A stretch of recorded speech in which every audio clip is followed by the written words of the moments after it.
Hey, thanks for joining me. In this video, we're going to be taking a look at a relative newcomer in the power station space. This is the HS1000 from iForway. It's a 1,000-watt power station, as the model number might suggest, and we're going to see how it stacks up to something quite a bit better known like the Jackery Explorer 1000 and find out if it's as good or maybe even a better deal.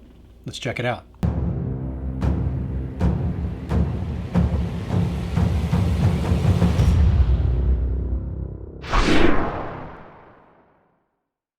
So when iForway reached out to me and asked me if I'd like to review their HS1000, the very first thing I did was go look at the specs to see if it offered anything unique. And sure enough, it actually offers quite a few things that are kind of standout features. And so I immediately said, yep, this would be the kind of thing that I'd want to share with you guys. So before we get into those details, let's jump back in time and do a quick unboxing and find out what you get in the box.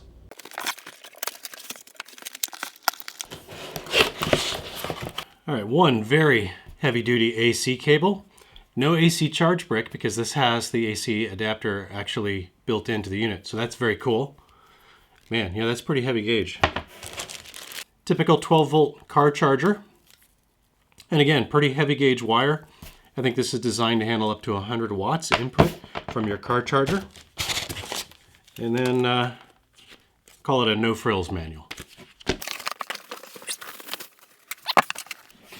A bit of a beast. I like the blue trim. It's actually got a little grounding screw connector here, so you could actually connect this to an earth ground if you wanted to. Looks like fan ports on the left and the right. And in terms of connecting ports, this thing is just loaded. It's got 6 AC plugs. It's got 6 USB. 2 of them are PD100 type C ports. And then there are 4 quick charge 3.0, so those are 18-watt type A ports. So it looks like there's a master on-off button. Let's go ahead and turn that on. See if it's got a charge. So it arrived at 94%, that's pretty good. So it's got input and output watts and approximate remaining charge time. And it looks like there's individual power buttons for each individual port stack. Looks like there's a 15 amp fuse reset here, or breaker reset. In terms of input, there's DC input, there's a 5521 DC input and an Anderson DC input for solar. So you can charge it a variety of ways. So there's 3 different ways right there. Just for comparison, let's pull this guy up just to give you an idea how they kind of stack up. This is a little bit bigger, but as I said, it is about 20% higher in terms of watt hour capacity. So yeah, I'm very interested to see how these things stack up against each other. I think this is going to do very well, at least if the paper specs have anything to do with reality. So let's find out. All right, so I've actually had this thing for a little over a month now, or approximately a month. And my wife and I did take this on a road trip recently for a full week out. But let's get into some of the details about where it's similar, very similar, in fact, to the Jackery 1000, but also how it's very different from the Jackery 1000. But let's talk about how they're similar first. Both the Jackery and the HS1000 are priced at $1,099 or $1,100 if you want to round it up. At least for the next several days, the folks at iForway have given me a discount code that you can use, and it's in the description below. It's good for 30% off that $1,099 price, and that should get it down to more than $300 off of that $1,099 price. So that gets it down to well below $800. So if you're interested in this power station at all, now would be the time to check that out. So again, that's in the description below the video if you want to take a look. And in addition to price, the AC inverter on both of these units is rated at 1,000 watts continuous and up to 2,000 watts peak. And we'll run a basic test on that and we'll find out how well that actually works and if it works basically the same as the Jackery. In fact, let's do that now. Let's find out what the inverter watt capacity is on this thing. Use my old trusty heat gun. And let's just see what we do. So we'll start low. Now this is a 1,000 watt inverter, so it should not shut down. All right, so clearly running at just under 1,100 watts is not enough to trip the inverter. So we're going to use my wife's hairdryer, because clearly I don't need a hairdryer.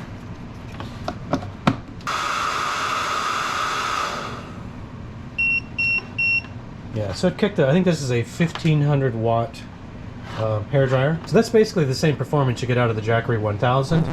Quick interruption. If you're finding any of this information useful at all, I would really appreciate it if you'd be so kind as to give me a thumbs up on that like button. It really does help. Back to the review. So that's about where the similarities end and the differences come into play, where this HS1000 actually starts to pull away with some fairly significant and compelling advantages. First of all, the battery chemistry. The Jackery Explorer 1000 still uses the lithium-ion NMC or nickel manganese. It's hard for me to say. Nickel manganese cobalt chemistry. The HS1000 uses a more contemporary chemistry of lithium iron phosphate or LiFePO4. And between the two, the rated cycle count, the number of full cycles where the unit will still retain up to 80%, is a fairly significant difference between LiFePO4 and lithium-ion NMC. For the Explorer 1000, the number of full cycles I think is rated about 700. And for LiFePO4 chemistries, you typically see that rating somewhere between 2,000 and 5,000 cycles.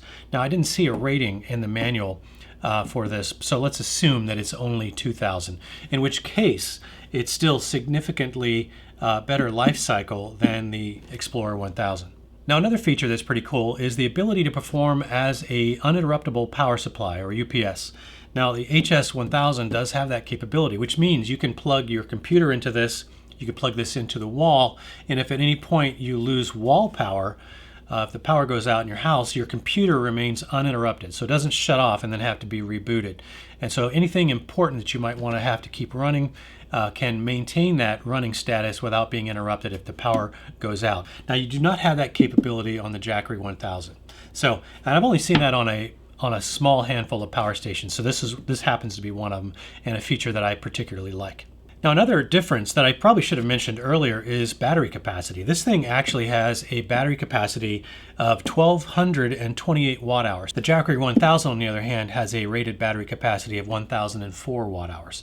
So pretty significant difference there. And speaking of watt hour ratings, let's go ahead and run a test and find out between the two what the actual usable watt hour capacity of these batteries really is. All right, we'll come back in a while and we'll see how we do. So for the results of the DC discharge test that I did on the HS1000, I got just under 975 watt hours, which equated to about 79% efficiency on the DC side. Now on the AC discharge test, I got a nice round 1,000 watt hours of usable capacity, which equates to about 81% efficiency, which is fairly decent. Now on the AC discharge test on the Jackery, and this is a test I performed a while ago when the Jackery was still kind of fresh and new, I got 837 watt hours, which equates to about 83% efficiency. So a slight bit more efficiency out of the Jackery Explorer 1000, but not really enough to be significant in my opinion. Now, another standout feature on the HS1000 is AC fast charging. You can charge this thing from 0 to 100% in less than 2 hours, which is fantastic. And my test took about an hour and 45 minutes or so. And on the Jackery Explorer 1000, which keep in mind is a much lower capacity, or at least 20% lower capacity battery, it takes 5 to 6 hours to charge this thing via AC. Now, since we're talking about charging, as I mentioned earlier, this HS1000, all you need is the charge cable that plugs right in the front. You don't need an extra charge brick like you do with the Jackery 1000. I'm noticing that a few more newer power stations coming out now have that integrated AC adapter already in there. And I think that's really nice because now you don't have to worry about losing that charge brick. You always have it with you. All you need is an AC cable. So that's pretty cool. I like that. That's definitely an advantage in my book. Now, in terms of DC charging, there's a fairly significant difference there. So the HS1000 will handle a maximum of 200 watts input on DC charge. That means solar we're primarily talking about there. Now on the Jackery 1000, its DC max input spec says 163 watts, but I've only gotten that through AC. The maximum input I've gotten on this thing through solar has been about 115 watts. And so that's not very much for a 1,000 watt power station. That's why it takes so much longer to charge this thing. Now, one thing I do want to point out is that I noticed in the specs on this thing that there is a max voltage of 30 volts on the DC input side and a max amperage of 7 amps. So I would really recommend, if you were going to put a solar panel on this, to put a 200 watt solar panel on this. That way you are going to stay under that 30 volt range, and then the charge controller on the HS1000 to find the maximum power point and keep the amperage from going over that 7 amp limit. Now, another area where there's a pretty fair amount of difference here is the number of charge ports. This thing has all of the charge ports. It's got 6 AC plugs, as you can see. It's got 6 USB ports. Now, the 2 Type-C ports on here are actually PD100 ports, which means you can charge high-end laptops that support PD charging, like the MacBook Pro, for example. And you cannot do that on the Explorer 1000, which has a fairly entry-level Type-C port here that I think supports only about 18 watts. Now, the HS1000 does have regulated 12-volt out, so it's good for powering 12-volt refrigerators. I think it's 13.6 volts regulated. And it does max out at 8 amps, although I was able to get 9 amps out of it before it actually tripped. And I can hold it at 9 amps pretty consistently. But if you exceed that even a little bit, it will do an overcurrent protection and shut down on you. And you just have to reset it. Now, another thing I like to test for is no load draw on the inverter. And so on the inverter on the HS1000, if you turn the inverter on, as with any power station, it's going to draw power if you're not, even when you don't have anything plugged in. So the question is, how much power does it draw, and does it auto shut off and that kind of thing? And what I found on the HS1000, that is, it will consume about 0.6% per hour. So a little over 0.5% per hour that you run this thing. And there does not appear to be a cutoff. As long as the AC inverter remains on, it will continue to consume that power. So that could be a pro or a con depending on what your use case is. So if you happen to be needing this thing to handle a very intermittent power draw or a very low power draw, then having it not shut off on you is important. So in that case, that's definitely in the pro column for the HS1000. Now, the Jackery Explorer 1000 will turn itself off after about, I think, 5 or 6 hours. It'll go ahead and shut itself off if there's no power draw. So if you forget to turn the AC inverter off on the Explorer 1000, you're only going to lose 4 or 5% of your battery capacity. But if you need to have it not shut off for, like I said, that intermittent power draw, this might be a problem for you. Now, this thing does have an auto shut off, but only if all of the ports are deactivated. So if you haven't turned on any of the power buttons and you just turned on the main power switch, it'll put itself in standby and preserve your battery capacity after about 5 minutes. So let's talk about the pros and cons to kind of wrap up here. The pros on this thing, very first off, is fast charging is phenomenal on this thing. To be able to recharge a 1200 watt hour power station in less than 2 hours is really super handy. Now, another check in the pro column for the HS1000 is the battery chemistry. I really do prefer LiFePO4 battery chemistry over lithium-ion NMC, and so I consider that a benefit versus the Jackery Explorer 1000. Just the sheer number of charge ports obviously is another check mark in the pro column for the HS1000. And lastly, for the pros for me, I really appreciate the fact that this thing is able to act as an uninterruptible power supply. That is a pretty cool feature, and it is a feature that I actually do use. Now, on the con side, the one thing that I think that I would say about this unit that is probably less than ideal for me is that 200 watt DC input max from solar. I would really like to see that, especially in a power station in this 1000 watt hour plus capacity range. I'd like to see that DC input max to be more like 400 watts. Now, that's not really necessarily a deal breaker. In fact, a lot of people use these power stations without any solar input at all, and they just recharge from the wall and use them for emergency power, and that's fine.